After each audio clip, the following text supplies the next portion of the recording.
Head over to the brand new FriendoShop.com and get your latest Friendo merchandise. While you're there, use code FRIENDOFRIDAY to get 20% off. And don't forget to pick up Don't Interrupt the Game t-shirt right now. FriendoShop.com.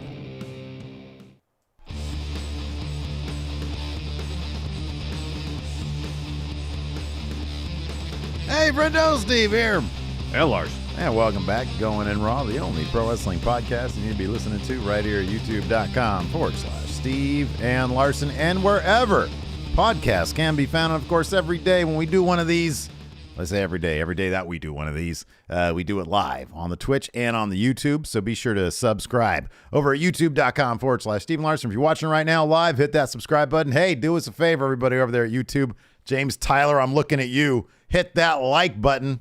If you're also, we record live on the Twitch as well. So if you're a fan of the Twitch, twitch.tv/Steve and Larson. If you're listening in the audio realm, though, if you're listening to the sound of my voice right now, hit that, give us a 5-star rating, please. Yes. Reviews are good too, right? A review is great. A review would be awesome because it really helps us grow the show here at Going In Raw. Indeed. Let me see if I can pull up a review here really quick. On today's show. Good. While I do that, oh man, we got a brand new member here on YouTube too, WTM. Thank you very much, WTM. Thank you, WTM. So on the show today, of course, we're going to be talking about all things Monday Night Raw from last night, the Raw After Survivor Series. We got a couple returns. We got a couple, we got a blow-off match. We had... Maybe two blow-offs. Well, yeah, that one's a little bit more suspect. I know what you're talking about. We'll talk about that on the show. We also have some news for you guys, including some possible heat. Oh, heat. Oh, my gosh, the heat. Larson. Following WarGames from that main event. And also, we've got some scrapped plans. You know, nobody has really asked, what was next for CM Punk? Well, now we might know what would have been next had Brawl Out not been the case. Mm-hmm. Check out this review from Crawl Install. It says, been listening for a few years, probably 5 or so at this point. My favorite podcast for wrestling by a mile. These guys are informative and entertaining. Accusations. False accusations. I mean, maybe. Those sound like compliments. That's too much. Informative and entertaining, that's too heavy of a burden to carry, Larson. Really? That's too much pressure. The expectations are high to be both informative and entertaining. Is it one or the other? I like it better like these guys exist. These guys talk wrestling. These guys are better than silence. Don't you? Sometimes. Oh man. Anyways, so some quick reminders here. This weekend it's going to be kind of silent. No pay-per-views this weekend. Yeah, no pay-per-views this month that we'll be streaming.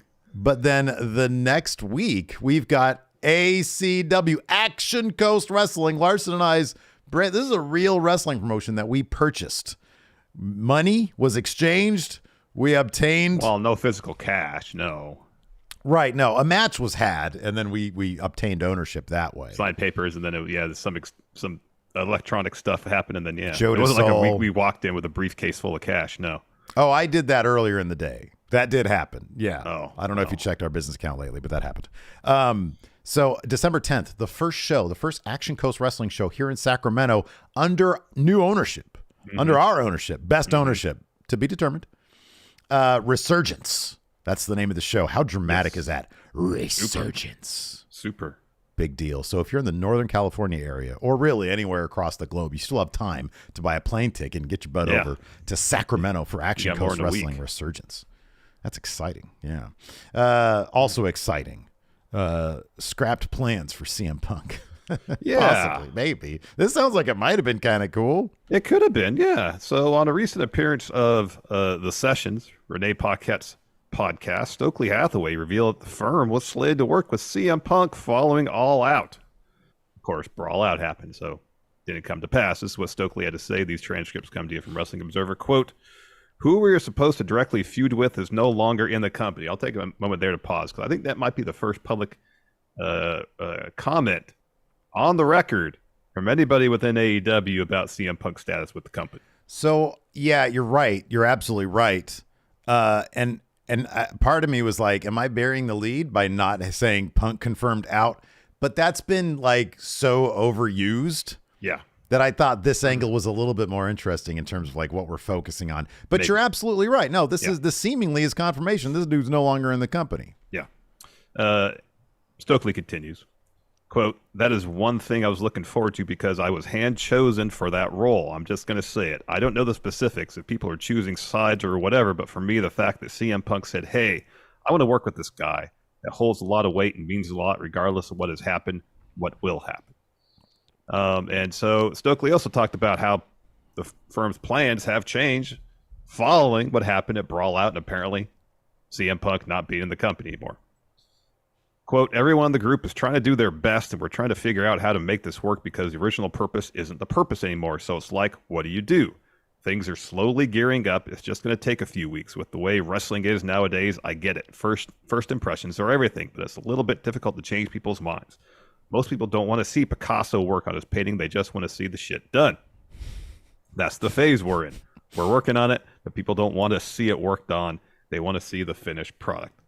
What a wonderful way with words. Stokely has such a great way with words. Oh, yeah. Nobody wants to see Picasso paint. They want to see the shit done. They want to see the shit done. That's it and seemingly going back to when Punk hurt his foot initially after Double or Nothing, it seems to have a cascading effect from a creative standpoint where a lot of stories seemingly had to get reconfigured, had to be shelved, something. And it seems like there's been a lot of catch-up work being done to try to find ways to make things work. And we see that with the firm. Like, they weren't on TV for a number of weeks after All Out. Or if they were, it was sparingly. And then Ethan Page was in the Eliminator tournament. And it's like, I'm going after the belt. And, seemingly... So I kind of wonder how much of the MJF Mox thing would have maybe been similar had it been MJF Punk. So that would have been the feud. Would have been MJF Punk going into Full Gear for the title. Yeah. Right. And Punk would have lost the belt to MJF there. Mm-hmm. Would the overall story be from Punk's perspective the same as it was from Mox's, as in you can't well, and also from Regal. I mean, I think Regal's main gist was you can't do this yourself. Mm-hmm. Yeah. Right. And until you can't really be a villain. Mm-hmm. Yeah. And Mox was like, I want to pull something out of you that I haven't seen before. Because what I've seen before, I'm not really worried about. Yeah. And MJF going into that match saying, I want to win this the right way, which of course is always a setup for he's going to win it the right way. Let your guard down so I have more opportunities to cheat. Yeah. Right. Yeah. They're doing that expertly right now in Impact. So let's rewind. The poker chip deal was at All Out. That's when MJF made that was going to happen. That was happening regardless. Yeah. And then Brawl Out happened. But had it not happened, Punk with the championship, MJF probably, like you said, still cashing in at Full Gear. He has the backing of the firm. I just don't know what the and in the meantime, I guess the firm would have been feuding with CM Punk, but the firm would have been with MJF. And I would imagine that Regal wouldn't have been involved whatsoever. I'm just trying to wrap my head around, like, I mean, look, we're just speculating here and doing a little bit of, I guess, fantasy booking. But, like, why the big... When Mox... Punk wanted it at All Out. And then what was it? It was... and then it was full good. When did Mox win that title? They vacated it. Forbidden Door. He beat Tanahashi.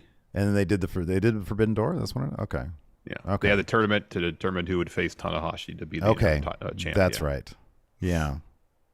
Yeah, I just don't know why one would have worked and not the other. But I guess, with Mox being tied up trying to win the title at that point, maybe that just changed plans altogether. But I don't know why they would have had to have done that. I don't know. It'd be interesting to learn more about the creative process. We say that all the time in wrestling because we just don't know. Yeah. But no, you can totally understand.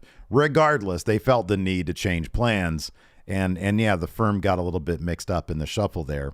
But no, I mean, hopefully if what he's saying is true, we can look forward to, because look, we were just talking about this off camera on our pre-show.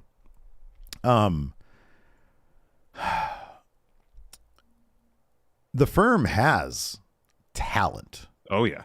Lee Moriarty, Ethan Page, W. Morrissey. I'm not like huge on the Gun Club, but whatever. They're making a name for themselves. They can get heat, I guess. And then Stokely, of course. They've got talent. Oh, yeah. And so I'm looking forward to seeing them actually be utilized. Now, one thing, maybe you'll still be inserted into this because you've mentioned this, and I'm a bit more bearish on it. But the idea that Starks beat Page, Starks is going to be taking on MJF at Winter is Coming. Is Page and the Firm going to get involved in this somehow, some way? That's a distinct possibility. And to be honest with you, I hope it does because I want to see Page be elevated because they need to make a couple new stars that are sort of, I mean, Page isn't really AEW homegrown, but he's also not an ex-WWE guy. Yeah. And I think they sort of need more of those guys. So no, and I think the Firm, like I said, the Firm has tons of talent. I mean, W. Morrissey has not had a match, I don't think. Not on TV, no. Yeah. And that needs to change because he was doing phenomenal work at Impact. He really was. So yeah, no, I'm looking forward to seeing. Hopefully, they do something cool with the Firm. But yeah, no, and interesting to see that was the case, and the idea that CM Punk recognized, hey, Stokely, he's got something going here. Let's work with these guys. I mean, like I said, top to bottom, excluding the Gun Club, got a lot of great pieces there. Even CM Punk had a match with Moriarty during his year-long run. So, he recognized. And I think a lot of those guys that Punk was having matches with was guys that he was choosing to have matches with. Yeah, that was my feeling as well, yeah. Yeah, so he recognizes that stuff. Yeah. Let's talk about WarGames, Steve. WarGames. I know WarGames just happened on Saturday, but we got some fallout here from WarGames. Fightful Select reporting that Roman Reigns was, quote, visibly upset after the Survivor Series main event, specifically about a spot within the match. According to Fightful, that spot that Roman took issue with was an unplanned one between himself and Kevin Owens. And when Reigns returned backstage following WarGames, he, quote, mentioned possibly having a ruptured eardrum. While Reigns voiced his displeasure about this unplanned spot, sources backstage in WWE told Fightful they didn't expect this to lead to any heat between Reigns and Owens, and that they, quote, expected the two to be able to coexist for work purposes. What a bummer. I was really hoping to use the thumbnail with Roman and Kevin Owens. Backstage heat, and then a fire background. It's rare that I bust out the fire background, but I'll do it. Well, when there's heat involved, you'll do it for sure. Yeah, of course, man, because it's heat. When there's talk of heat. Yeah. I went back and watched this just out of curiosity. Look, this is probably much ado about nothing. They'll probably settle down. Everything will be fine. It's probably already been squashed if there is any, heat. But I went back and watched just out of curiosity's sake. And it made me wonder, there was a spot where Kevin Owens just slapped the living shit out of Roman Reigns. The first time they really squared off. And after that, Roman was like doing this shit with the jaw, trying to unpop the ear. Yeah, right. And and like after he slapped him, Roman slaps him back and they start hockey fighting. And I wonder if the hockey fighting, maybe that's like the unplanned, or the slap was unplanned. Yeah. And they were supposed to hockey fight, just get into it. Yeah. Maybe that was it. I don't know. Well, here's the thing about Roman is sometimes when he gets hit, though, and especially in the face, he does that. He'll sell and do this. Yeah, right. Yeah, he does that. Yeah. He does that sometimes. So him doing that is not out of the ordinary. Yeah. Yeah. So, but that was, I literally the only thing they did. Yeah. And then, beyond that, like there was the table bit, but how is that going to be? Hey, let's do a table spot. It's like, come on, that has to be planned. So, yeah. Who knows? Yeah, who knows? But yeah, they're two professionals. You'd expect this to get worked out. Yeah, no, absolutely. We saw Kevin Owens on Raw last night, and he basically had a bit of a bestie breakup. He says, hey, man, you know what? We have been up and down the road together. We've been feuding. We've been best friends. Our careers have been linked, and I'm done with it. He says, I don't blame you for what you did at WarGames. I'm cool with it. I've turned on you a million times, but I'm just over it. I'm done with it. He says, but here's a little parting word for you. Word of advice. That's not your family, and you're not blood, and they're going to turn on you. Mark my words. And then Jay said, no. He's family. He's blood. I got this. And then they had a terrific match for the main event. But, I had sort of said this is a possibility. Kevin Owens, this dude has turned on Sami Zayn a million times. He has no leg to stand on. Yeah. And he's still in the middle of this sort of seemingly years-long quest to rebuild his reputation. And his character has been quite reflective in that time. And seeing what Sammy did to him, understanding, hey, I've done the same thing. Number one, it's great for developing character, which Kevin Owens has always been really good at. But also paves the way for, why would Kevin Owens team up with Sammy now? Because that's totally going to happen. Why would he team up with him? No, we see it now. He doesn't blame Sammy. And in fact, we all kind of know, hey, you can say I'm breaking up with you, but you're going to be there to catch him when shit goes down. Yeah. And this is laying the groundwork for that. Yep, 1,000%. Yeah, and I thought Sammy sold the whole thing really well from the second Kevin Owens walked out to the ramp till the moment where he responds to Kevin Owens essentially saying, I'm done with you. Don't want to be around you. And the emotion that Sammy was pouring out, both heartbroken and to an extent defiant, simultaneously, was really well done. You felt for the guy. He's put himself in a situation where he feels like he belongs, but at the same time, he doesn't want to necessarily lose what he had, but he understands that he has to. Yeah. And it breaks his heart, but he kind of feels like it's a necessary thing for him. And Sammy, from the very beginning, has done an excellent job communicating the subtext of so much of this story. It was another fantastic segment with Sammy, the Bloodline, and Kevin Owens. And like every week, any sort of Sammy Bloodline segment is must-watch TV. It is. Did they mention, so I thought I remembered this. I don't notice it in the notes, but it was kind of a throwaway thing. I think it was actually just an advertisement for this week's SmackDown. Did they say something about like a Bloodline celebration of some sort?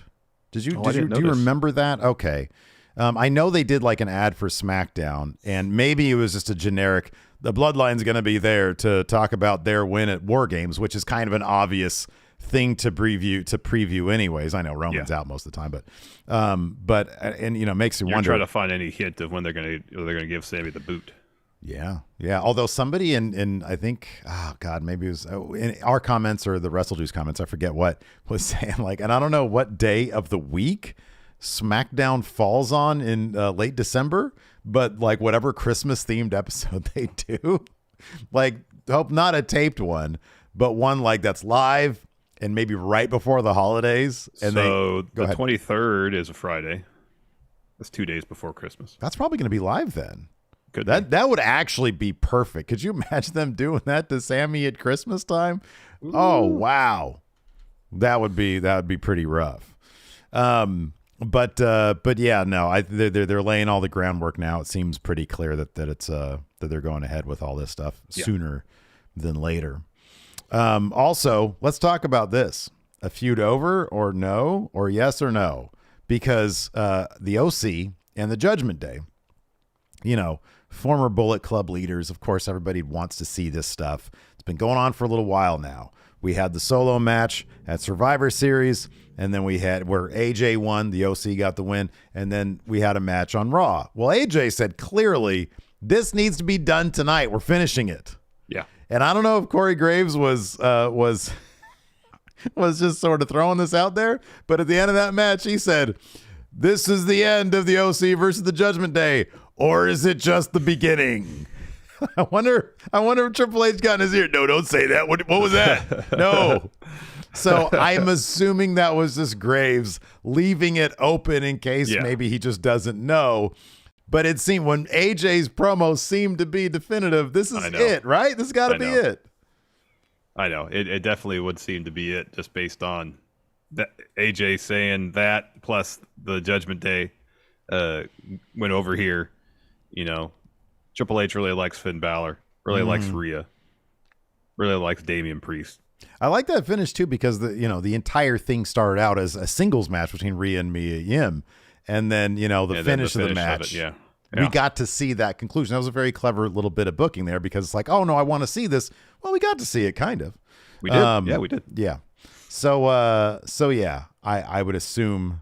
This is a good point. Twinewinder in our Twitch chat says AJ has to catch a plane to Japan. Maybe Carl Anderson and the OC, they're going to go do a quick tour of Japan in the meantime. Oh, maybe some Road 2 shows. Maybe, yeah. Yeah. And do some Road to shows. Do some Road to Wrestle Kingdom shows. Exactly. It's a little early for that. I think it's Tag League season right now. So. Yeah, it totally is. Then we had another potential blow-off. We had Dexter Lumis defeat The Miz, thus earning a WWE contract and getting a giant Louis Vuitton bag full of money. Fancy bag of money, which he was doling out to select kids, not all the kids. Some of those kids didn't get some of the money. You know, they had their hands out. Some of those sweaty ass WWE fans had their hands out too. They're like, "Come on, Dexter, give me some of that money. Come on, man." And he's like, gives it to a kid next to him. "Well, come on." Yeah, God, I hope this is the blow off. I mean, they had a vice grip on dude's head. I know. This he was has to unfazed by it though. That was hilarious, man. What's the first thing you think of when you think of a vice grip on somebody's head, Larson? Metal shop class. Did somebody do that in Metal Shop class? No, I think a casino. You don't think a casino? Oh, that's right. Yeah. I forgot about that was honestly up there with RoboCop getting shot up in terms of like me being shocked by violence. Really? The eye popping out. Oh my God. Oh, that was, and then Pesci just making fun of, "Oh, you just lost your eye," you know. Yeah. Oh man. Yeah, that was rough. Luckily, Dexter Loomis's eye didn't pop out. Miz, try as he may. I mean, he had a bad hand, Miz did, or he claimed to. Maybe he couldn't tighten the vice. Saved me from reliving trauma memories from when I was. His eye popping out. That came out in 95, so I was already, I don't know, whatever I was. You would have been 17, I guess. Yeah, something like that, yeah. Yeah. It's been a while since I've seen that movie. I mean, it's just like Goodfellas in Vegas, basically. Yeah. That's what it is, you know. But still good, because Goodfellas is a great Yeah. movie. Yeah. Yeah. It's like 3 hours, too. It's like really long. It is. I mean, it's not like Goodfellas. It's a short movie. It's like 2.5. Yeah, but 2.5, that's like the limit. You know, The Irishman is like three and a half or something like that. I still haven't found the time to watch that. It's good in chapters. I want to watch it. Yeah. Yeah, it's solid. It's a greatest hits type thing. Doesn't bring anything new, but you can tell they're all having fun. And the de-aging technology is a bit much. Yeah. It's got to look better than Tron Legacy. Oh, that's a classic right there, man. Anyways, before we hit our Raw recap, what do you say we pay some bills? Let's do it. Let's take a quick break here, friendos. This episode of Going In Raw is brought to you by BetterHelp. You know, there have been times in my life where I kind of wish life came with a user manual. I know I've talked about it quite a bit here on the show, but in my 20s, I got a bit overwhelmed by life's challenges and started dealing with severe anxiety. And it got to the point where I made the decision to go to therapy. That's right, man. Therapists are trained to assist you in processing challenging emotions and helping you learn productive coping skills, which makes therapy the closest thing we have to a user manual of the complex machine called you. Yeah, that's true, Steve. That's right. And while it took me quite a while to find a therapist I felt comfortable talking to, once I did, I was able to learn the tools I needed to better cope with my anxiety. As the world's largest therapy service, BetterHelp has matched 3 million people with professionally licensed and vetted therapists available 100% online. Plus, it's affordable. Yeah, you just fill out a brief questionnaire to match with a therapist, and if things aren't clicking, you can easily switch to a new therapist anytime. It couldn't be simpler. No waiting rooms, no traffic, no endless searching for the right therapist. Learn more and save 10% off your first month at betterhelp.com/raw. That's BetterHelp, HELP.com/raw. Also want to give a quick shout out to our new note taker.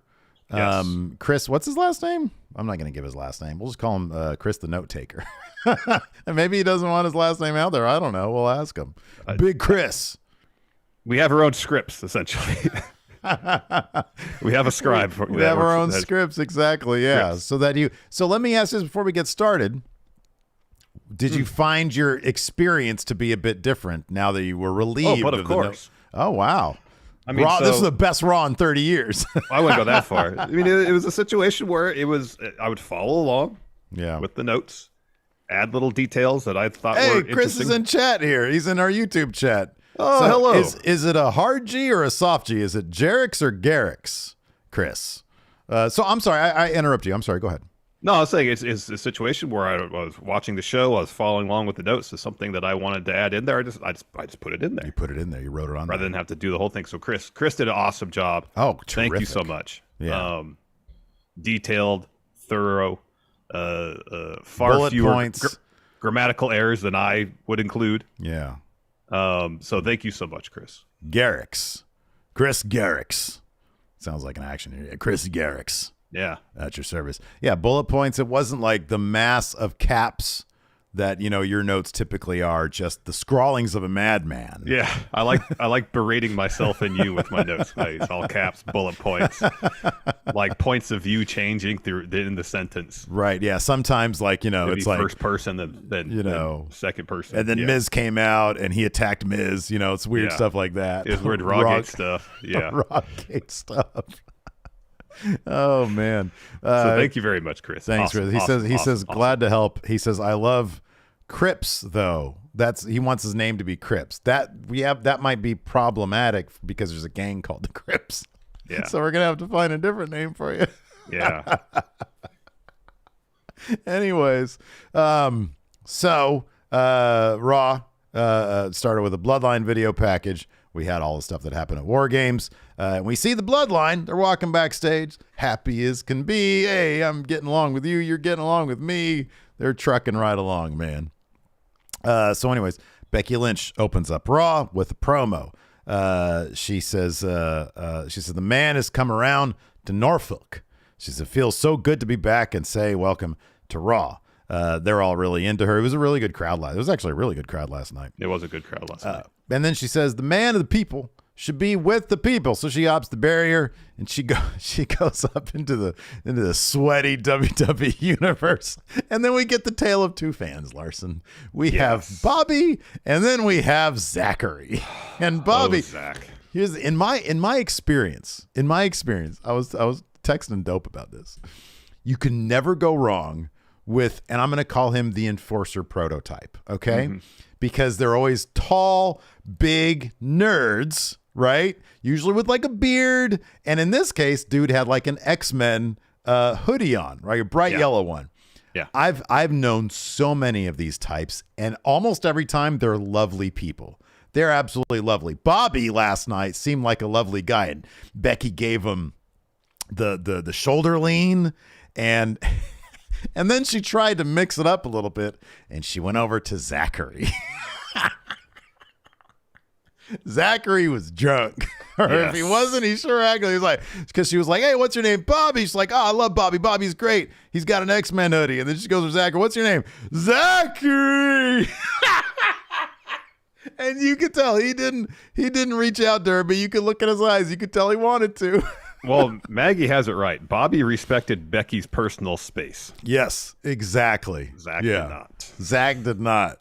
And so she hovered a bit closer to Bobby, who is perfectly into the spirit of things and appropriate. Like even when Bailey came out, she was like, Bobby, what should I do? And Bobby says, you should kick her butt. He didn't say ass. He didn't say anything that might cross standards. He said, you should kick her butt, which is totally appropriate for this show. I don't know what Zachary would have said, but I can guarantee it wouldn't have been appropriate, Larson. Nope. So anyways, she goes out there. She chats up Bobby a little bit. Bobby gets a chant. She says, after 4 months on the bench, coming back at WarGames is the most brutal way to come back, but I wouldn't have it any other way. That's when she talks to Zach very briefly. And then she says, the industry has changed since I left. People came back and people debuted, and I want to slap the head off all of them. And then we get Bailey. Yeah. And go ahead. Bailey walks out with damage control. No, sorry, not with damage control, just Bailey. And Becky sings, here she comes to ruin my day. Yeah. So Bailey says, I thought you returned and felt a little humbled sitting out here with the peasants. You go on and on. Why don't you shut up? You talk about how you put your body on line for these people. What have I been doing for the last 4 months? And Bailey continues, I get no respect for 4 months, and you have one match, and you all love her. Bailey says, ladder match, last woman standing, WarGames. You idiots have no appreciation for your role model. And Becky goes, hey, don't call Bob a peasant. And then Bailey says, well, Bob sucks. And Becky says, the reason people here don't appreciate you is because you kept losing, and you're a loser. You thought this ended at WarGames, but I can still come down here and fight. So Bailey or Becky's about to make her way down towards the ring, and then she notices something behind her. It's Damage Control. It's Dakota and EO. So they brawl in the aisle in the crowd. They end up going up into like the concourse, the merch area. And then they're all attacking her. They go to the merch area. Merch is getting thrown around. Tables get dumped over. Money in the Bank lunchbox is busted over somebody's back. Do you think that like Triple H has maybe like some sort of like treatment template that he uses, that he like, he says, okay, this is what I'm going to go to every time, and on every treatment it opens like the first thing it just says brawl. Oh, pull apart brawl. Yeah.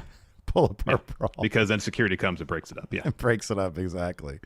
Anyways, after that we get a nice Violent Night sponsored video package while commentary talks the OC and Judgment Day. And then we get what's supposed to be Rhea Ripley versus Mia Yim.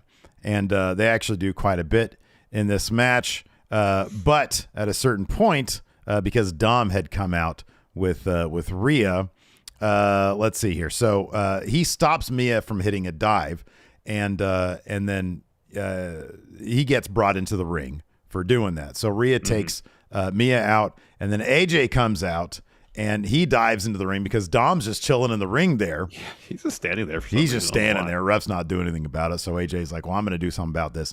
So then AJ comes in, and then they just sort of, I think because like they ended up toppling over like Rhea and Mia, the ref was like, okay, that's good. That's a DQ. If they hadn't touched him, maybe they just would have ejected him. I feel like the ref was already calling for the bell before AJ tackles Dom into Rhea.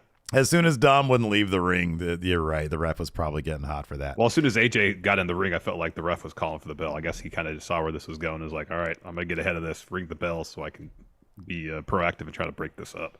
So that brings out Judgment Day from the crowd. They take out AJ. The OC come out. Camera misses Luke Gallows running, which is my favorite thing. A big brawl breaks out. OC clears the ring. AJ gets on a mic and says, hey, wait, where are you going? Where are you going? I thought it was over at Survivor Series, but I guess I was wrong. But it's going to end tonight. The four of us against the four of you right here on Monday Night Raw. Let's get a ref. Ref's already out there. He's already run it out there. He bolts past the Judgment Day before they can accept or deny. Yeah. Match is going to happen. Yeah. Yeah, that match is going to happen. So we get that match. First, it's just a big brawl breaks out, but then we actually get match. And because of the presence of Rhea and Mia, it becomes a mixed tag match. But I do like that they got plenty of shit in on the guys as well. Yeah. Rhea got some shots in on Anderson, and then Mia got a body slam Finn Balor. At the end, that bit was great. So yeah, Carl Anderson, he was he took a lot of the isolation here, but in the end, Gallows and Anderson have a Priest up for a Magic Killer. Dom breaks that up. He sends Anderson into the post. Gallows boots Dom, and then Priest hits a South of Heaven on Gallows, and then AJ hits a phenomenal forearm on Priest, and then Finn comes in and tosses AJ. So it's one after another after another. Yeah. And then it's great because Finn, who I love, is just over the top going, yeah. Oh, he's all flexing on people. Yeah. And then Mia Yim is just sitting there behind him, waiting for him to turn around. He does, whoop-hack, gets a body slam. And then she grabs Dom, but then Rhea kicks her in the knee and then hits a Riptide, which she had almost hit previous to get the win here. And so, they all hug, and then Finn goes nuts with Dom. And then that was great. I'd have figured this would be over, but then Corey Graves laid that out there. I'm like, I think he probably just misspoke, right? Like maybe, so I don't know. What would you see after this? Like, let's say they're done. What is Judgment Day? The only thing I could think of from Judgment Day's perspective is Finn says, yes, we beat the OC. I want my win back over AJ Styles. Let's say they don't do that and they just keep them apart. What would you have Judgment Day do after this?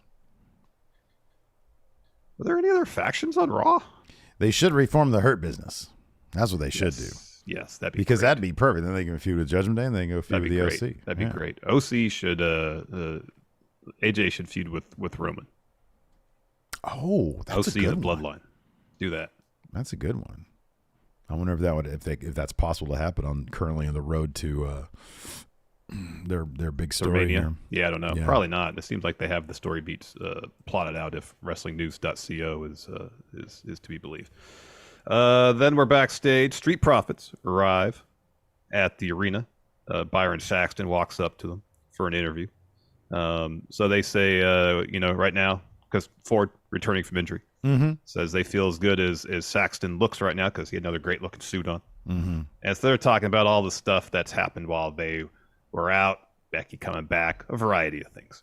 And says, well, a lot of things are going to change tonight because we're back. And that's when Chad Gable steps up, shooshes them, and says, well, because they were about to say their catchphrase, the Street Profits were. He says, I don't want to hear that anymore.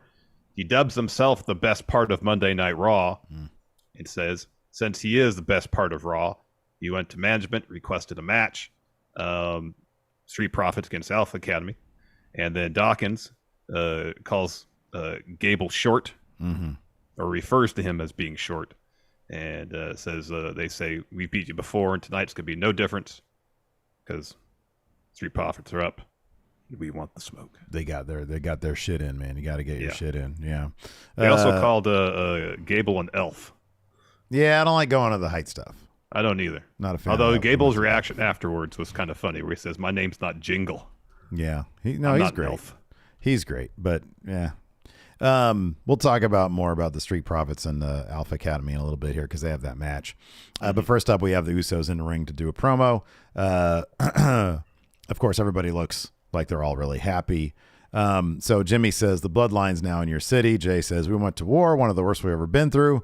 He says, I think I broke my hand, which is nuts if that actually did happen, and then he had that match later on with Kevin Owens. Well, apparently he already had a broken wrist, too. Well, that's what we had heard, yeah. And I don't know if if that stuff is true, oh my God. Yeah, no, it's something else. So he said, but we stood tall. He says, for the first time ever, Jimmy says there are no cracks in the bloodline. And Kevin Owens is mad because Sammy's not his dog. He's our dog. And Sammy's very happy about this. They do the handshake. So Sammy gets on the mic and he says, for the past 6 months, Jimmy, you've accepted me.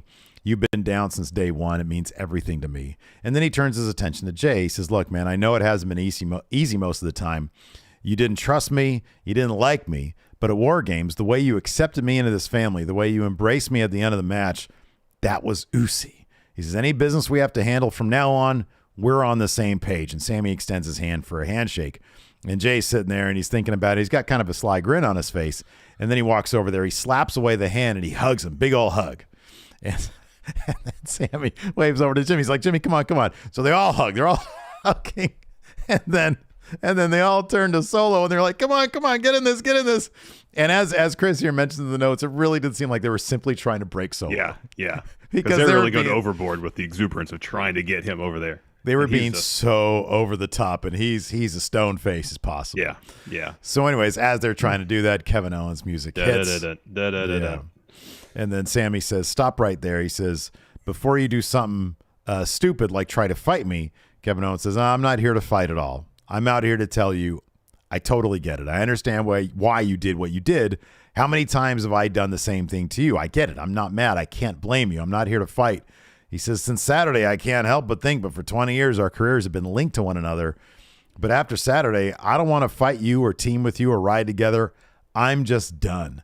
I don't want anything to do with you. And Sammy, and they go on Sammy, and Sammy's emotions. I mean, his performance is absolutely great in this. And he said, it's fine. He says, I feel the same way. He says, I'm okay if we're never even in the same room. And you could tell he doesn't mean a word of this stuff. He does not mean a word of it. He says, I don't need you. I have family now. And Kevin Owens says, well, I'm genuinely happy for you. He says, finally, everybody out here can finally see how great Sammy is. He says, I've known it for 20 years, and for you to get the recognition, I love it. But no matter what, remember this. You aren't their real blood, and you never will be. And then Jay steps in, and Jay says, you know what, man, you're just mad because you have no family. He said, if you have a problem with Sammy, you have a problem with main event Jey Uso. And that pops the crowd. And Kevin Owens says, well, I got good news. He says, I'm done with Sammy, but I'm not done with you. I'll kick your ass any day of the week. Let's meet up later tonight and see what happens. And Jay says, I pinned you at WarGames, and I'll pin you tonight. Really good stuff. Really good stuff. It was fantastic. So let me get a video package recapping Candice LeRae getting attacked by Damage Control. Then Candice is walking backstage. In the background, you see Nikki Cross kind of peeking from behind a road case. And so she walks up to Kathy Kelly, asked about her match tonight against Dakota Kai. And she says, I hadn't been on Raw very long, and Damage Control came back and attacked me during that interview. And she goes, you know what? She takes the mic and says, looks into camera, says, I'm Candice LeRae, and tonight I'm taking Dakota Kai out. Yeah. It's intensity, though. So then after that, we get an interview with Matt Riddle and Elias. They're asked about teaming together. Riddle says, it feels like we've been teaming for years, and it's only been a couple weeks. Remember that time? He just recounts what happened last week. And Elias goes, yeah, that just happened last week. He says, normally I'm a solo artist, but I'm good as a duo as well. And then Riddle suggests, hey, let's go for some championship gold. Elias says, you know what? I've never won any championships in WWE, even though he was 24/7 champ, I think. Yeah. So that's when the Usos step in, say, you're never going to get any gold. You all are the two, we're the ones. And Elias says, put your money where your mouth is and put the titles up.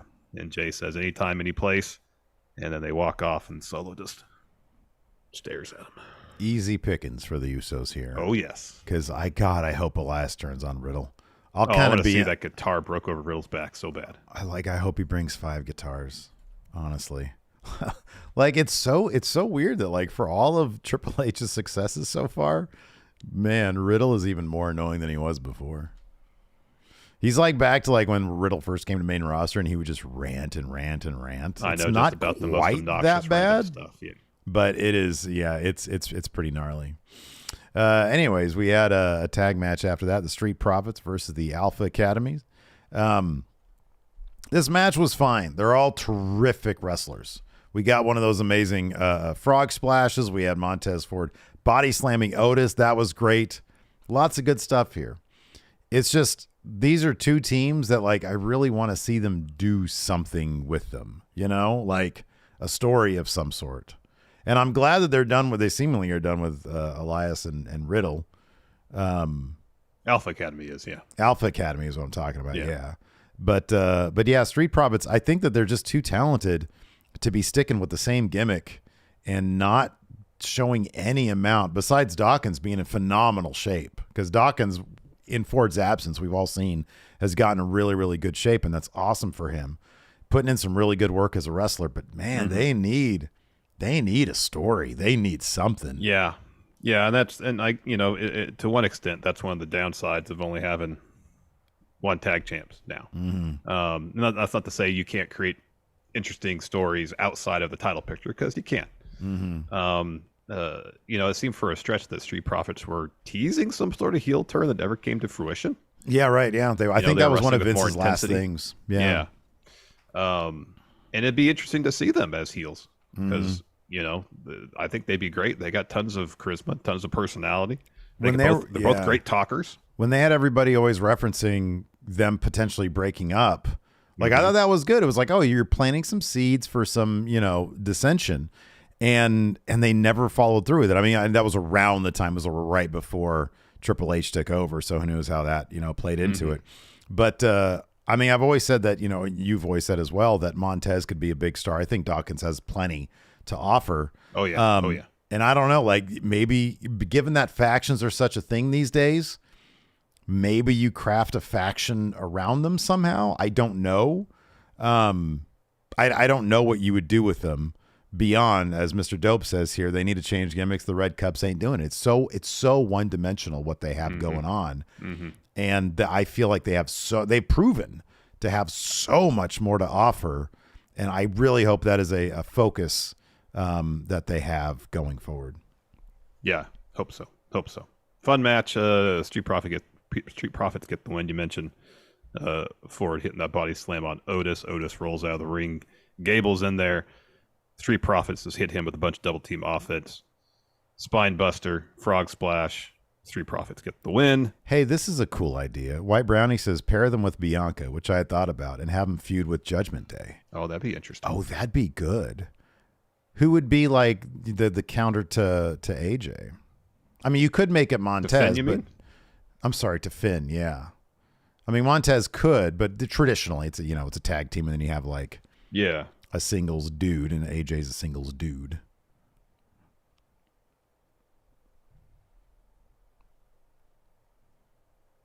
It'd be kind of fun. I don't know if he'd really like, in terms of Gargano's not doing anything now, thank God. I'm just trying to think of like really good singles dude wrestlers. Yeah. And the idea of Gargano versus Finn Balor is a really cool idea. Yeah. I was trying to think of people that they've established a relationship between the Street Profits, this person, and if they hadn't booked Riddle into the ground of late. Oh, yeah. Riddle would work. Oh, I don't want to see that. No, I don't want to see it. But you're absolutely right. You're absolutely right. But here's the thing. How about this? Commonalities. We got one married couple on Raw. You got another married couple on Raw. And then Dawkins could have fun being like the single guy, you know. Hey, there you go. Maybe put Candace in, put the Garganos with the Belairs, and then Dawkins could be there too. All feud with Judgment Day. All right. Yeah. I like that. How about this? The Belairs and the Garganos, they're all out at dinner. They have a double date. Yeah. They're like, hey, we like each other. And then they see at that restaurant, which is just like an area set up backstage. Yes, of course. Rhea and Dom. And then Rhea and Dom start chucking food at him or something. Their feud is born.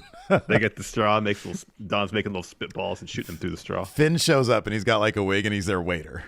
There we go. They order their meal and Finn says, "Are you fabing me, brother? Are you fabing me, brother?" They're like, no, we want the steaks Diane. What are you talking about, fabing me? I spit in your food. You're telling me this now? I haven't eaten it yet. He puts a plate of food in front of him. It's like, all right, is this vegan meat or is it real? Oh, I like that. I think that's good. I think because like the Belairs are like cool and the Garganos are dorky. Yeah. And like to put them together, I think it'd be a lot of fun. You have Damian Priest come with the dessert tray. Yeah. Here it's pudding, and it's just like a tray with a bunch of pudding on it. Yeah. It's like a Jello pudding cup just on a saucer. Yeah, exactly. They even try to fancy it up. So, anyways, we get a video package for the U.S. title match at WarGames. Then we have Austin Theory come to the ring for a promo. He just said he's got the U.S. title on his shoulder. He says, "Who's the kid now?" He says, all of you wanted to hold me down, wanted to be the nail in the coffin in the end of my career. All of you said the kid had the worst cash in. That kid was stupid. Well, look who looks stupid now. I don't want to be called a kid anymore. I beat Seth and I beat Lashley at the same time, and that makes me a 2-time U.S. champ. He says, I'm no longer the next big that. I have arrived, and I am the now and forever of WWE. I am the face of Monday Night Raw. He says, since day one, everyone has had a problem with them, and the reason? Jealousy. Everybody wants to be me. All of you see the inevitable. I'm younger, stronger, better, and the inescapable in the Theory era begins now. Mm-hmm. So then Seth music hits. He comes to the ring. Crowd, of course, is singing along. Okay, but can we talk briefly about what Seth was wearing? It's amazing. It was lace. It was lace. It was sheer. It was see-through. Yeah. Like he only had like a pair of basically not young boy trunks, but like he had like some sort of like shorts like boxers on, or boxer brief type of things underneath. Right, underneath it. So everything else fully exposed. Yeah. And like the pants were like sheer and they were almost like bell bottom-ish, but they were also high waters. Yeah, they were. It was something else. Oh, nobody else could pull this off. It was pretty amazing. So he comes to the ring. Theory is about to speak, and Seth pushes his mic down and say, shut your mouth and let them sing. So the crowd starts singing his song some more. So Theory says what happens when someone so young and talented and ahead of everyone makes the so-called once upon a time undisputed future look like the past. And Seth says, you lucked your way into that title, but nothing changes. But that changes nothing. Deep down, you know, Monday Night Raw still belongs to me. And he says to Seth, Theory, before I go, I only got one thing left to say. Congratulations. And he leans right into Theory's face. Theory says, oh, don't say it. Don't you say it. Kid. And Theory just gets mad. Ooh, yeah. And Seth says, what's the matter? You don't like that? Do you want to hit me? You want to fight me? You ain't got to wait. We can do it right here, right now. Give me your best shot, kid. Yeah. So Theory says, all right, we'll fight on the champ's time, and I'm not your damn kid. So Seth, he's laughing. Theory walks up out of there up to the ramp. And after that, we get another edition of WWE Investigates to hype up this Miz Loomis match. It seemed to be more or less the same stuff that was in there before. Well, let's pause for a second and talk about the Seth Austin stuff. So they didn't really make too much of a deal about the way, besides the one throwaway line, you lucked your way into the title. So he won the title. You know, like they didn't really talk about or reference how he won it. So that's evidently not an important part of their storytelling here. Which is interesting because it's a very specific way for him to win the title. It was. Yeah. You know, just presentation-wise, we talk about Seth is always great.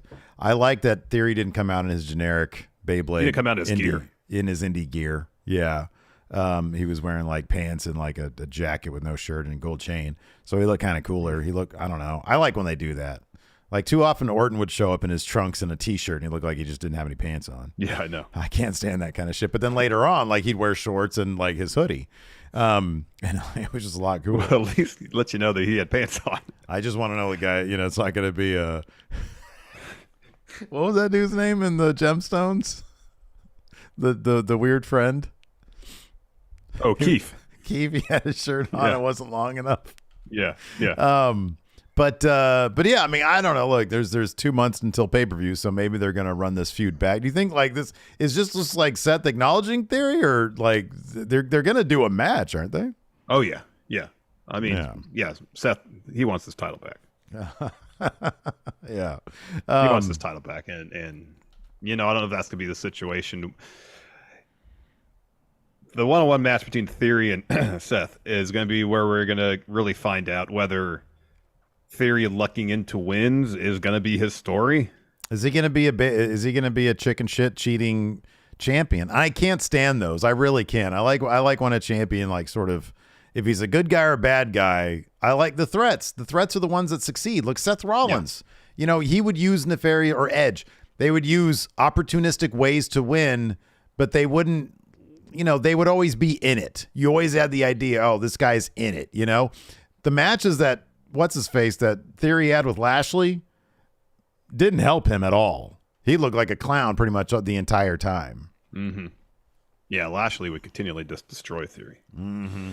So we'll find out then. I think if we see match after match where Theory is you know, pulling out wins, mm-hmm. and maybe not due to any sort of a tactical approach or strategy, just kind of lucking into it, well, that's going to be a story. It's going to be him still being arrogant and thinking, oh, since I have title, I'm a deserving champion. Yeah.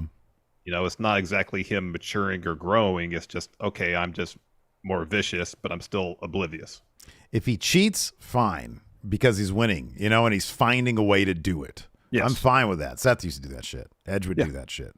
But if it's like, yeah, he flukes his way into continually winning, I can't stand that. That's not. No, that's not, like the cheapest heat. I know. Mm-hmm. I know. Yeah, that's not going to get anybody over at all. You know, that's what I was talking about a couple weeks ago when we had the new Theory debut. It was like, okay, he's vicious. Well, what's beyond that? You know, is this going to lead? Is he going to come to the realization that just being vicious but still arrogant and oblivious is not going to cut it? Yeah, right. You know, is he going to come to the realization that what did him in wasn't a lack of a vicious streak or a lack of confidence? It was a lack of smarts. Yeah, right. And if we get to that point, then if he realizes, oh, I got to be more thoughtful about this, then we're going to see him bend the rules, cheat, you know, take advantage of situations. Yeah. So we'll see. Remains to be seen. Quick reminder: we got 400 people watching live on YouTube. What's up, YouTube? Just quick favor to ask. Everybody smash that like button. If you're watching us live or if you're watching this on demand, VOD after the fact, do us a favor. Hit that like button. It goes a long way. It's free. It's completely free. It's easy. Smash that like button. It's a great way to help the show, though. Yeah. After that, we had you were mentioning the WWE investigating. It's kind of the same thing as the other one. Yeah, it's like their version of 60 Minutes. So after that, Miz has a Louis Vuitton bag of money. We mentioned this earlier. He's backstage. He says, you know, my hand is re-injured. This match isn't happening. He says competing would go against any medical professional advice. Adam Pearce shows up. This is the first time, haven't we? This is like one of the first times we've seen Adam Pearce in a role as GM in a while. So who knows if he even has the authority here, but Miz thinks he does. He comes up and he says, we know you're not hurt. And then Pearce says, no matter what, it's taking place tonight. And then Miz says, fine, but let it be known. Loomis's hopes end tonight of becoming a WWE superstar are over. He says, you're going to be hearing from my lawyer. So even Adam Pearce is tired of this feud, man. He's like, no. We're just going to get this over with. Yeah, we're going to get it over tonight. And then he showed up also in the match. We had that match. It was an anything goes match, which, as we mentioned, as you've seen the thumbnail, if you're watching this on the YouTube, a vice grip on Dexter Loomis's head, which is rather comical. It was pretty funny. Yeah, you come out of commercial and you see Miz tightening a vice on Loomis's head. It's not something you typically see in even a no DQ or false count anywhere type bout, a no rules match. And sure enough, that's what we got. Yeah. Unsurprisingly, Dexter gets the win here. He gets his contract. He gets his money. Yeah. What was the finishing sequence? So they're in the corner. Silence on Miz. Yeah, Miz rips the turnbuckle off. And eventually Dexter gets put in the turnbuckle. Miz rolls him up, gets to 2, and then Miz preens to the crowd and talks about the size of his front area. Says, "I got big balls." Dexter gets up, silence. Miz taps. Dexter wins. So he goes ringside where Adam Pearce is, signs the deal. He gets the huge bag of money and starts walking along the ringside area and just handing out $100 bills to kids here and there. Very methodically. Yes. It's like very slow. Takes out a $100 bill, hands it to a kid. The kid next to him doesn't get shit. Goes a couple people down. Another kid gets $100. That's just life, though, man. That's just life. He's teaching him something there, man. I guess. So the Miz clobbers him on the ramp, takes the money. Even one of the kids that got a $100 bill from Loomis, he goes over to him, takes the $100 bill. Yeah. He turns around. Gargano's there with some bright red Air Max 270s super kick. Right in the face. He takes the bill, gives it back to the kid, takes the bag of money, gives it to Loomis. They exchange thumbs up. Yep. And now they are free of this feud. Hopefully, although it would not surprise me to see Gargano feud again with The Miz. Oh, don't say that. Don't say that. Don't say surprise me. Oh, man. No way. Surprise me. No way. Somebody here in chat suggested for 500 likes on the YouTube, we can zoom in Triple H. 500 is a lot. Right now we're at 120. There's only 390 people watching right now. There's only 390. I don't think the math adds up on that. Yeah, what's your number? You got a number? 300? Oof, that's a lot. If we get to 300 likes, we got Triple H? Sure. Jeez. All right. Well, good luck with that. Everybody on Twitch better head over to YouTube and start hitting that like button. Because, we have an NXT tonight. Oh, God, we got to watch NXT again tonight. Dakota Kai versus Candice LeRae open up the third hour. And this match was a banger. Oh, my God, this match was good. Holy crap, that bit where the DDT thing on the apron. Oh, my God. There was a couple of moments here during the Warzone. Me and Enforcer were watching. I stopped and just was like, oh, my God. Because that's what this match was. Oh, my God. It was great. It was great. Fantastic stuff. Candice gets the win. Finishing sequence. Saw Dakota hit a pump kick. Looks for another kick. Candice avoids that. Rolls her up. Gets a 2. Bunch of exchanging of kicks. Candice with drop kick. Looking for a line. Salt misses that. Dakota hits a scorpion kick. And then a detonation kick. 2 count. Then Dakota puts Candice on the top rope. Candice eventually fights her off while Dakota's looking for a superplex. She hits her finish. That swinging neck breaker off the second rope to get the win. Be interested to see if this is the start of a sustained push for Candice LeRae.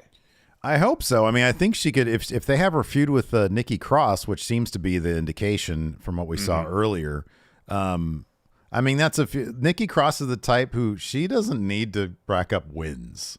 You know, she needs to be viewed of as a threat, as a crazy person who gets her wins morally and not by she's pinning an agent somebody. of chaos, so the more chaos she sows, that's more victories for her. Yes. Doesn't fit into the win-loss scenario necessarily. No. And so Candice can come out on the top end of that. Look, man, you keep on putting on matches like this, and Nikki Cross is the kind of person who can put on those matches as well. Yeah, I mean, I don't know. Again, they're so loaded, you need that mid-card title. They have to do that.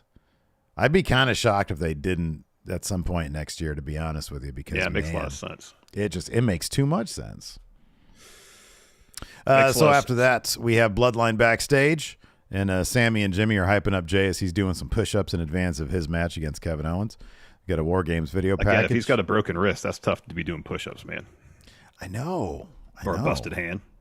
Again, I think that they're just saying that to get to find out. I don't know. Corey Graves was like, look at Jay's hand. It's all bruised up.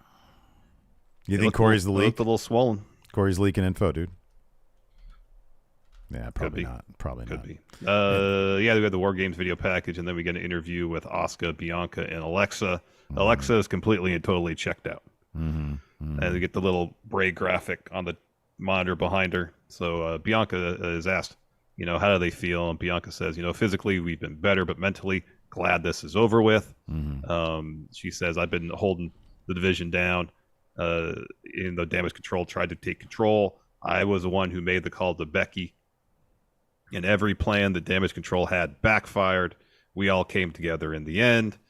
And then I can't remember exactly what Kathy asked next, but Asuka responded. Then she puts the mic over to Alexa, and Alexa's just silent. Checked out. She's checked out the entire time.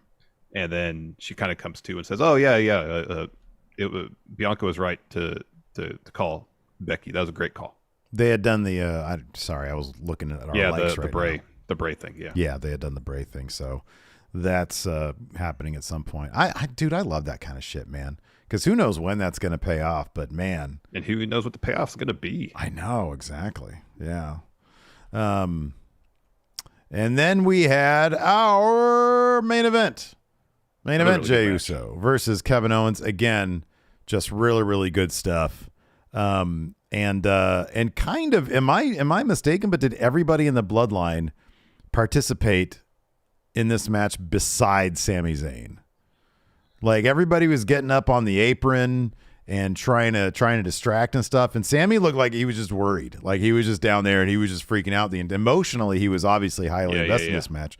But like I feel like the Bloodline, like everybody was doing stuff to like actively try to help Jay. But I didn't notice, or am I wrong about that? I don't recall. There's not a whole lot of things in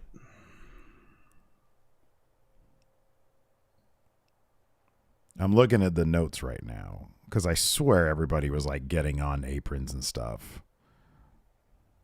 Yeah, I don't recall. I remember Jay was doling out like half a dozen super kicks, and none of them were keeping Kevin Owens down. Yeah. Right, yeah, because both at this Enforcer and Mr. Dope says you're right. Because Solo. So Jay and him are slugging it out. Solo wipes him out on the apron. At some point, Jimmy had gotten up on the apron. And he had tried, and Sammy was just down there like fretting. He was pearl clutching. So anyways, in the end, Jay misses a splash. Kevin Owens hits a stunner. Gets it for 3. And then your winner is Kevin Owens. And he immediately gets out of there. And then like they had seconds to spare because he got out of there. And then the trademark showed up and they were on. So that's how it ended there. So yeah. Not looking great for the Bloodline whenever Roman. Nope. And if the breakup between Sammy and the Bloodline is going to happen soon, I wouldn't be surprised if it happens after the match between Roman and Kevin Owens. Yeah. Either because Sammy tries to help but doesn't, or doesn't do anything. Yeah. He's so emotionally overwhelmed by everything that's going on. He can't act. He's paralyzed. Yeah. Yeah, exactly. At least act to benefit Roman. Roman sees that as indication that a turn is imminent. Gives him the boot. Yeah, no, absolutely. We have some questions here to be answered on the Patreon, patreon.com/Stephen Larson. Another great way to help support Going in Raw. We offer up question threads for all the recap episodes and bonus content. This Thursday, we're going to be doing an episode of Overrun after taking a week off for the holidays. We're going to be doing a Numbers Don't Lie segment with Dolph Ziggler. You can vote on that now. Yes. And I don't know what we have planned for the actual episode, but it should be a good one. We're going to either do tier ranking or we'll do some AI art. I don't know. I got to figure out like the details of that. So I don't know if we're going to do that this week, but should be good regardless. But yeah, no, we got these recap questions threads. So we're going to start off. And by the way, if you're in the YouTube and you got a question for us, like new channel member WTM Says Owens, another way to get the bonus content by becoming a YouTube channel member. Indeed. Says Kevin Owens has been owning it for the last 2 years. You think he'll have a top belt title run again? I think he will. I don't know when it's going to be, but he's one of Triple H's favorites. So, yeah, yes. I believe so. Yeah, I think so, too. So, too. Luis Areza says, what's the worst named finisher? Ooh, I feel like that's an easy one. A worst name finisher. Should the leg drop, given how powerful it has been in the past, have a different name? Than just leg drop? A not so literal name. Probably. Oh, Nick has a good point here. The O face. To go from the eclipse to the O face, which is a reference to the movie Office Space. Yeah. When a person's having an orgasm. It's such a great move, though.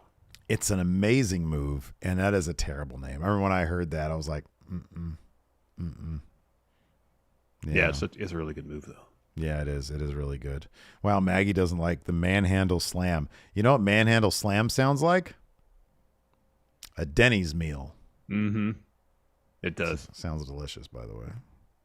That does sound good. Let's see here. Nikyle asks, which month before Mania is the ideal time for the bloodline to turn on Sammy? That would have to be the month of February. Wait, what's the question? What month before Mania is the ideal time for the bloodline to turn on Sammy? In between the Rumble and the Elimination Chamber. Yeah, so February. I'm going to say December 23rd. Rich says, Kevin Owens said, I never want to team with you again. So when Sammy gets booted from the bloodline, will he have to beg Owens for forgiveness, or will Kevin Owens join Sammy willingly? You know, he's family. And I know he says, I don't want to be. Kevin Owens is speaking out of being hurt. Yeah, out of emotion. When he sees Sammy getting annihilated by the bloodline, maybe busted open. Yeah. Mm-hmm. He'll be the first winner out there. Mm-hmm. Yeah. Can't quit you, man. Dave Matushek, since Alexa's possibly on the verge of going back to Bray, will WWE be allowed to ditch Lily the doll so that Bliss can be properly spooky? She still has it, but it hasn't been featuring prominentely. Like, I think it's just the big AR renders there, and I think sometimes she brings I don't it think with she. her. Yeah, I don't remember her carrying it. She didn't have it at Survivor Series. I don't remember that either. No. And her gear was actually a pretty big departure from what she's been doing lately. So I wonder if maybe on the down low they've gotten rid of it. I don't know. We'll find out next time she wrestles, but I hope they get rid of it. Yeah. Frozen tape. I think we kind of talked about this yesterday. Do you ever see the bloodline breaking up fully, and where would each member go? After they lose their titles, there won't be a bloodline anymore. At least as it's currently constituted. Yeah, you're right. You're right. I think they're all going to do their own thing, but I don't know. I don't know. We'll see. Let's see here. Cameron Bartolazzo, if you could add anyone to any faction, any promotion, like Sammy to the bloodline, to freshen them up, who would you choose?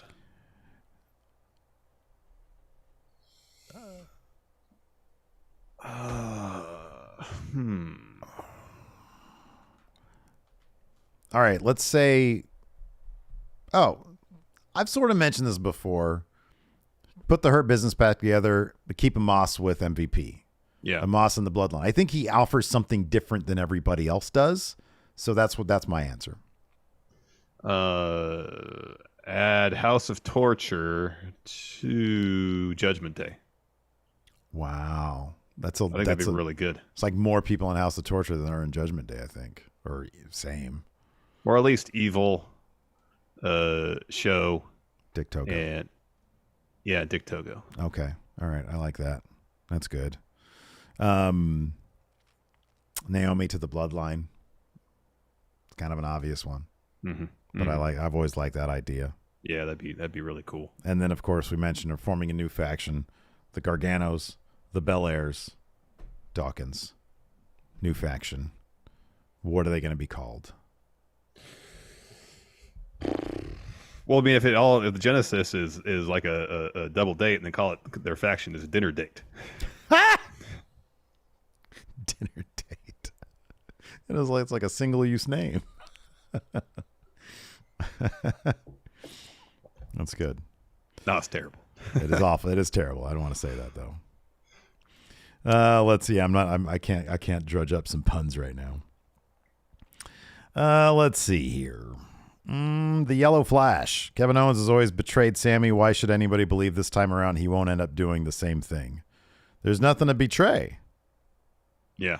They're apart. They're done. The only way you can betray him now is by saying, I do want to be with you. Justin here says, as someone who came back to wrestling just a couple months ago, what's the best way to split the titles back up?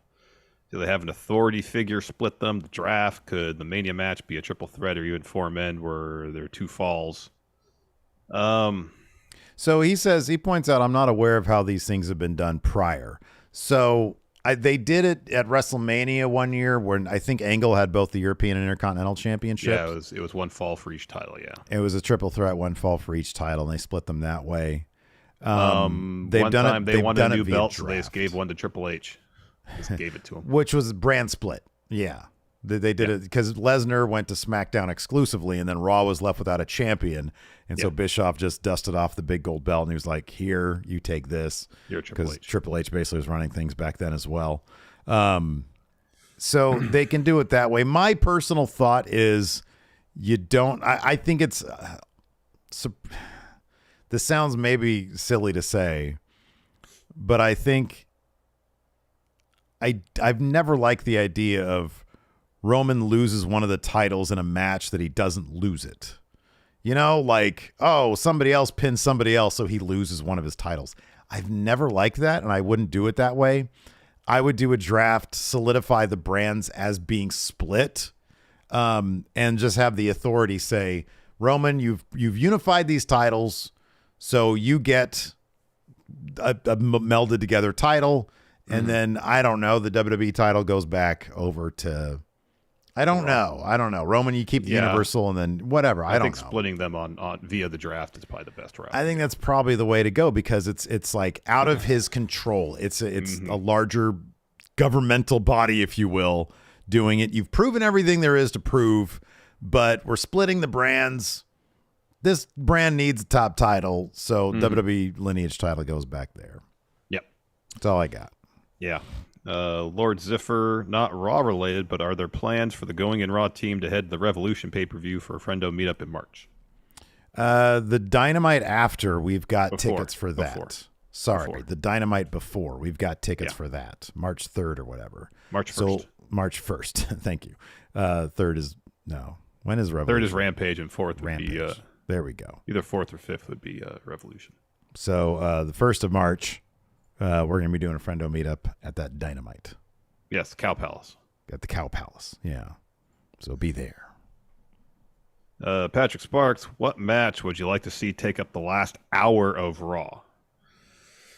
Let's take Gauntlet match out of it because we've seen that. We've seen it take up about 2 hours of a Raw before. Iron Man match. Gargano, AJ Styles. Iron Survivor Challenge. Good Lord. What are they doing tonight on NXT? It's like, we only have... They're picking people that are going to be in it? They got like 5 Hall of Famers coming back. Yeah. So Shawn Michaels, Road Dogg. Medusa. Oh, Medusa's going to be there. That's cool. Molly Holly. Oh, neat. I don't know who else. Iron Sheik. We only got to 170 likes. No Triple H today. Sorry, everybody. Oh, X-Pac? Oh, that's cool. That's so awesome. It's like 4 Hall of Famers and Road Dogg, really. Well, Road Dogg's a Hall of Famer. I understand that, technically, yes. Yeah. 4 people I consider Hall of Famers and Road Dogg. And then Road Dogg, yeah. Sorry, I should have expanded on that. Yeah, Mayor of Planet Houston has it right. Old people explaining confusing rules. Oh, no, that's going to be a mess. All right, so here's the deal. 5 people come out? No, you're wrong immediately. So wait, one person comes out every 5 minutes. So the person who comes out last is at a huge disadvantage. Yep, you got that right. And we got a cage. We got a penalty box, yeah. Yeah, no, that sounds horrible. Oh, you didn't know? No, I don't. I have no idea how this is going to work. Just a bunch of text on the screen. He says, well, your ass better call somebody. Well, you're here. You work here. Tell me the rules. Who am I going to call? Paul? I He's don't busy. know. Oh, man, what a mess. Those poor refs. They're going to have to deal with that There's shit. going to be so much confusion. It's going to be really confusing. What do I do? No, you go in the cage now. Why? Why? What did I do? I want to win the match. You took a pin. Did I? You're not supposed to do that. Well, then do I lose? No, you're just in the penalty box for 90 seconds. Do I get to go back? Yes. Yeah. Can I pin somebody? Yes. What happens to them? They go in the penalty box. But I don't go in the penalty box. No. No, you come out. Oh, my goodness. Anyways, that's going to do it for the show today. Thanks, everybody, for tuning in. We appreciate it. We'll be back tomorrow. It's Wednesday, so we've got Dynamite, a review for that live. Correct. And then, then we go from there. All right, everybody. Till next time, we'll talk to you later. Goodbye.